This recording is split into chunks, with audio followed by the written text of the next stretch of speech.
Resurrection of Crazy Horse. 1. The man called, His Horse is Wild. Born around 1840, the legendary Lakota leader we know as Crazy Horse was originally named Cha-O-Ha, meaning, in the wild. He later inherited his father's name, Taske Witko, which more accurately translates to, His Horse is Wild, or, Spirited. His lineage was a who's who of great leaders, including his uncles Little Hawk and Spotted Tail. His path as a warrior was forged in blood and spirituality. At age 14, he witnessed the Grattan Fight, and a year later, the Blue Water Creek Massacre, where 86 Brule people were slaughtered by U.S. troops.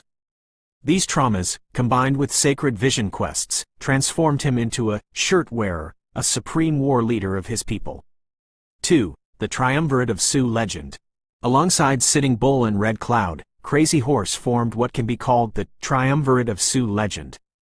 He was the tactical genius behind the most significant Indian victories in history. The Fetterman Fight, 1866, the Battle of the Rosebud, 1876, the Battle of the Little Bighorn, 1876. Despite his fame, Crazy Horse remained an enigma. He famously refused to be photographed or have his portrait painted. Even in death, his resting place remains a secret near Wounded Knee, as he chose to be buried in the hearts of his people rather than in a marked grave. 3. The birth of the Crazy Horse Memorial. In the 1930s, while the faces of 4 U.S. presidents were being carved into Mount Rushmore, Lakota Chief Henry Standing Bear felt a deep injustice. He wanted the world to know that the Red Man, too, had great heroes. He reached out to Korczak Ziolkowski, a Polish-American sculptor.